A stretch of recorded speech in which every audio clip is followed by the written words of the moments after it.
সাজিরানো সাজিয়েছ সারা ভুবন জুড়ে।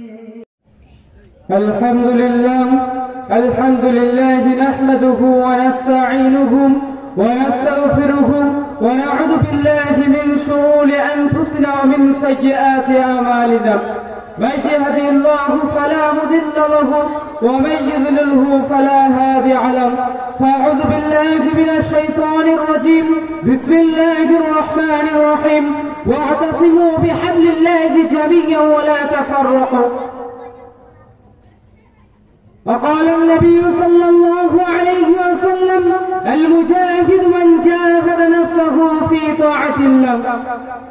যাবতীয় আরাধনা উপাসনা সেই বিশ্ব নিয়ন্ত্রণের প্রতি যিনি আদি অনাদি অনন্ত অসীম দয়ালু কৃপাবান, যার সম্মুখে জান্নাত অন্যথায় জাহান্নাম, যিনি জলে স্থলে পাহাড় পর্বতে সর্বত্র বিরাজমান, সেই রব্বুল আলামিনের দরবারে সকলে একবার শুকরিয়া স্বরূপ বলে আলহামদুলিল্লাহ।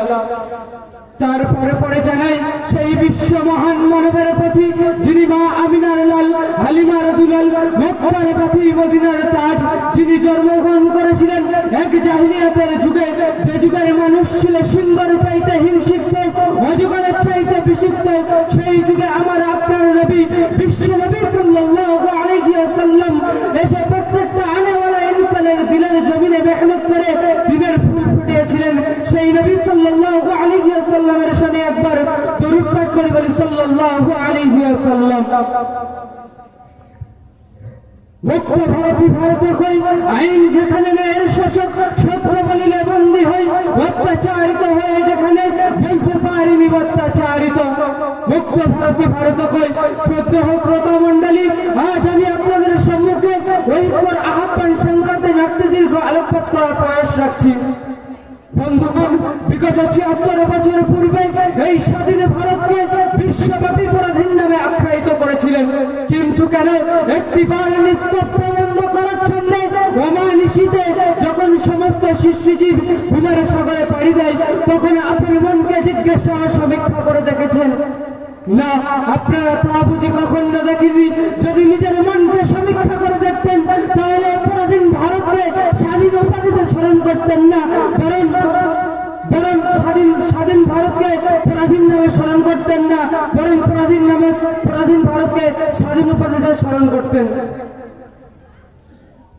কেননা ধর্মীয় স্বাধীনতা, আজঙ্গ হত্যার বিরুদ্ধে আন্দোলন করা, মসজিদ মাদ্রাসাকে ভেঙে মন্দির বানানো, জাতীয় ইউনিফর্মকে দেখে দেশদ্রোহী সন্ত্রাসবাদী নামে আখ্যায়িত করা, হানাফি শাফি দেওয়ানি দেবন্দের মধ্যে বিভেদ সৃষ্টি করে ঐক্যের মতো মহাশক্তিকে হরণ করা, মুসলিম সম্প্রদায়ের প্রতি নিপীড়ন নির্যাতন অত্যাচার করা, মা বোনদেরকে রাস্তার উপরে প্রতিনিধি বানিয়ে হাজারো জনগণের সম্মুখে গণধর্ষণ চালানো, মায়ের পক্ষ থেকে কচি শিশুকে ছিনিয়ে নিয়ে উত্তপ্ত আগুনে নিক্ষিপ্ত করা, সংখ্যালঘুর ভয় দেখিয়ে ধন সম্পত্তি আত্মসাৎ করা, মুসলমানদের তরতাজা রক্ত নিয়ে হোলি খেলা, তো কখনো স্লোগান দিচ্ছে হিন্দু এখন ওতন হে হিন্দুস্তান হামারা। মুসলমান ভুলে গিয়েছিল গুজরাটের সেই মানবরূপী পাপিষ্ঠ নরদমদের মর্মান্তিক কাহিনী। না, আমরা ভুলিনি। ইতিহাস স্বর্ণাক্ষরে লিপিবদ্ধ করে রেখেছে। মনের গভীরে প্রতিশত উত্তপ্ত অগ্নিশিখা দাউ দাউ করে জ্বলছে, আর অন্যদিকে আওয়াজ তুলছে মুসলমান হয় ভারত ছাড়, না হয় কোরআন ছাড়।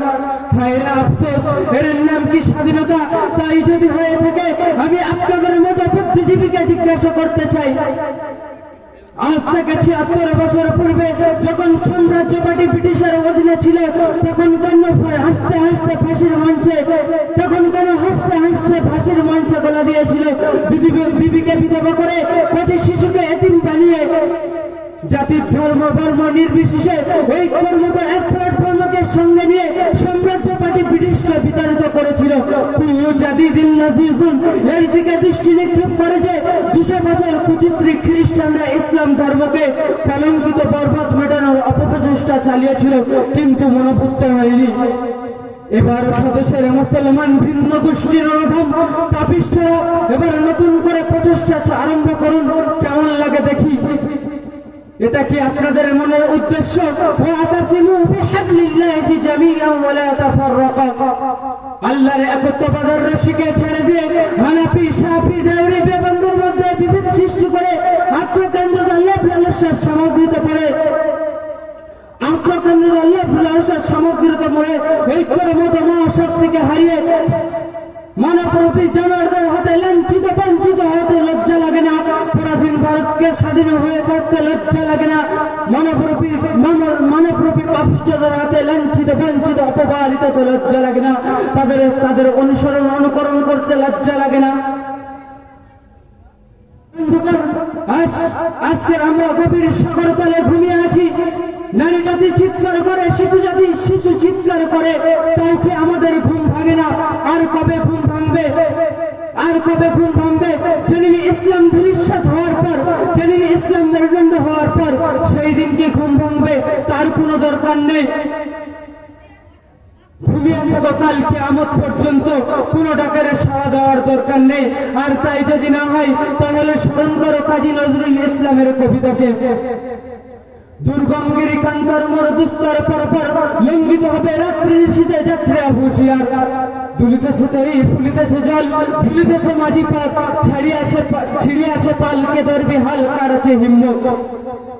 কে আছো জোয়ান হও আগমন হাকিছে ভবিষ্যৎ। এ তুফান ভারী নিতে হবে পারি দিতে হবে তরিপার। শ্রদ্ধা মন্ডলী, অতি বাস্তব কথা। আজ মুসলিম সমাজকে গভীর সাগরে বোতল তলে তলিয়ে দেওয়া হয়েছে। আজ মুসলিম সমাজকে মরুভূমি রূপান্তরিত করা হয়েছে। আজ মুসলিম সমাজকে চারিদিক দিয়ে লোহার প্রাচীর তুলে ঘেরোয়া করা হয়েছে। আজ মুসলিম সমাজকে কাঁটা বিছানো রাস্তার পথ বানানো হয়েছে।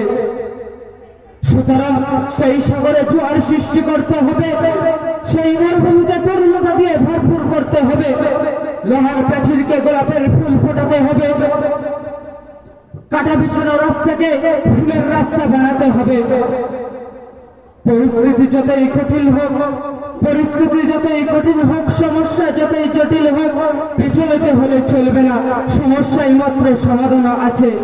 যেমন কাজী নজরুল ইসলাম আপন কান্ডারি বিহীন হুঁশিয়ারের মধ্যে বর্ণনা করেছেন। ঠিক যেমন যেটা স্মরণপুরে বাস্তবতা করা সম্ভব নয়, সেটাও স্মরণপুরে পরিত্যাগ করাও ঠিক নয়। যতটুকু সম্ভব প্রচেষ্টা চালানো সৃষ্টি জগতের স্রষ্টার হাতে লেখা। তাই আজকের একটা কথা স্মরণাক্ষরে করে দেয়, মা লা ইদরাকু কুল্লাহু ওয়ালা ইদরাকু কুল্লাহ। যেটা স্মরণপুরে বাস্তবতা করা সম্ভব নয়, সেটা স্মরণপুরে পরিত্যাগ করা উচিত নয়। যতটুকু সম্ভব প্রচেষ্টা চালানো সৃষ্টি জগতের স্রষ্টার হাতে প্রচেষ্টা আছে। আর কোরআনকে সঙ্গে নিয়ে, হাদিসকে সঙ্গে নিয়ে আগে বলুন আর স্লোগান দেন, মোরা বাপ আদমের সন্তান বিশ্বনবী আলাইহিস সালাতু আসসালামের উম্মত।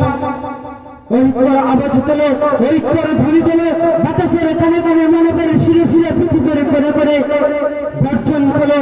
আর বলো যে মোরা ঐক্যের একত্ববাদের রশিতে বন্দী।